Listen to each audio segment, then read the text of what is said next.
Gadwal assembly సెగ్మెంట్లో రాజకీయ సెగలు మరింత రాజుకుంటున్నాయి. ఇన్నాళ్లు ఓ లెక్క ఇప్పుడో లెక్క అన్నట్టు పరిస్థితి కొనసాగుతుందక్కడ. రాబోయే అసెంబ్లీ ఎన్నికల నాటికి తన స్థానాన్ని సుస్థిరం చేసుకోవడానికి సిట్టింగ్ ఎమ్మెల్యే బండ్ల కృష్ణమోహన్ రెడ్డి అడుగులు వేస్తుండగా స్వల్ప ఓట్ల తేడాతో విజయాన్ని చేజార్చుకున్న మహిళా నేత సరితా తిరుపతయ్య తనకున్న ప్రజాబలంతో గట్టి పోటీ ఇస్తున్నారట. వీరిద్దరి మధ్యలోకి బీఆర్ఎస్ తన కొత్త అస్త్రంగా వేరే ప్రాంతానికి చెందిన కీలక నేతను రంగంలోకి దించగా, మరోవైపు యువత రైతుల గొంతుకుగా ఓ యువ నాయకుడు సైతం తన ఉనికిని చాటుకుంటూనే ప్రయత్నం చేస్తున్నారట. ఇక ప్రధాన పార్టీల అభ్యర్థుల జయాపజయాలను శాసించేలా బీజేపీ ఎంఐఎంలు సైతం తమ ఓటు బ్యాంకును సిద్ధం చేసుకుంటున్నాయట. ఈ సమీకరణాలతో గద్వాల నియోజకవర్గం పొలిటికల్ సర్కిల్స్ లో హాట్ టాపిక్ గా మారింది.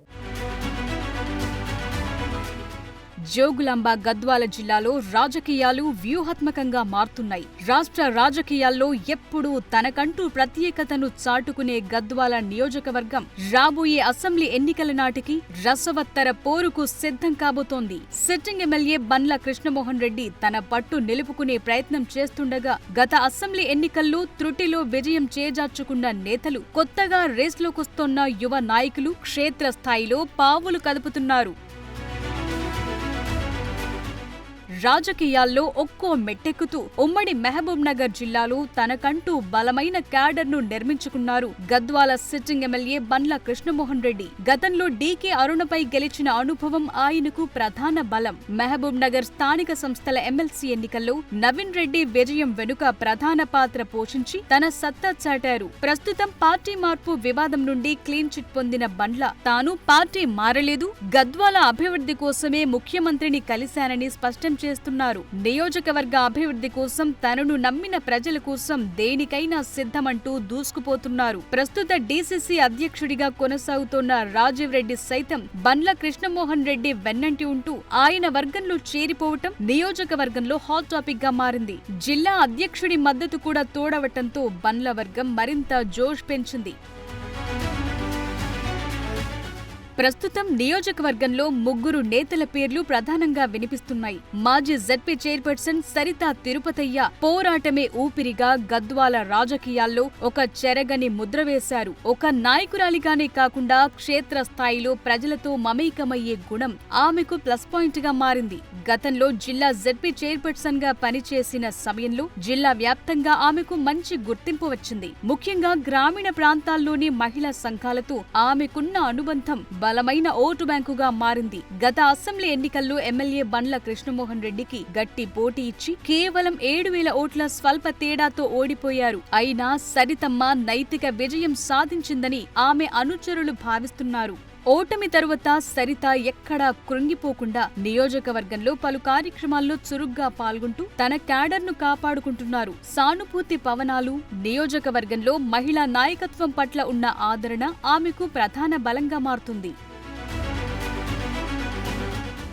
గద్వాల జిల్లా గట్టు మండలం నుండి ఎదిగిన మరో నాయకుడు బాసు శ్యాము హనుమంతునాయుడు. గద్వాల నియోజకవర్గంలో గట్టు మండలం రాజకీయంగా చాలా కీలకమైన పట్టణ ప్రాంతం. 2 సార్లు గట్టు జెడ్పీటీసీగా గెలుపొందటం ఆయనపై ప్రజాదరణకు నిదర్శనంగా చెప్పొచ్చు. స్థానిక సమస్యలపై అవగాహనతో పాటు నిరంతరం ప్రజలకు అందుబాటులో ఉండటం ఆయనకు కలిసి వచ్చే అంశం. చాలా కాలం పాటు ఎమ్మెల్యే బండ్ల కృష్ణమోహన్ రెడ్డి ముఖ్య అనుచరుడిగా ఉండి ఆయన గెలుపులో కీలక పాత్ర పోషించారు. అయితే ఎమ్మెల్యే కాంగ్రెస్ కు మద్దతు పలకటంతో టీఆర్ఎస్ తన ఉనికిని కాపాడుకోవటానికి స్థానిక బలమున్న శ్యామ్ ను తెరపైకి తెచ్చింది. నడిగడ్డ బిడ్డగా స్థానిక బీహార్ క్యాడర్ ను తన వైపు తిప్పుకోవటం ద్వారా వచ్చే ఎన్నికల్లో టీఆర్ఎస్ అభ్యర్థిగా సత్తా చాటాలని ఆయన భావిస్తున్నాడు. నియోజకవర్గంలో సాంప్రదాయ రాజకీయాలకు భిన్నంగా పోరాటాల ద్వారా ఎదిగిన యువ నాయకుడు రంజిత్ కుమార్. నడిగడ్డ హక్కుల పోరాట సమితి జిల్లా చైర్మన్ గా ఆయన చేస్తోన్న పోరాటాలు యువతను బాగా ఆకట్టుకుంటున్నాయి. పత్తి రైతుల సమస్యలపై రంజిత్ కుమార్ చేసే ఉద్యమాలు గ్రామీణ ప్రాంతాల్లో చర్చనీయాంశంగా మారాయి. గతంలో ఎంపీ ఎన్నికల సమయంలో బీజేపీతో కలిసి పనిచేశారు. ఇప్పుడు తెలంగాణ జాగృతి బలోపేతం దిశగా కల్వకుంట్ల కవితతో కలిసి పనిచేస్తున్నారు. ఆయన వెనుక బలమైన సామాజిక వర్గం యువ క్యాడరుంది. ఆ క్రమంలో ఎప్పటికప్పుడు వ్యూహాలు మారుస్తూ నియోజకవర్గంలో 3వ ప్రత్యామ్నాయ శక్తిగా ఎదగటానికి ప్రయత్నిస్తున్నారు.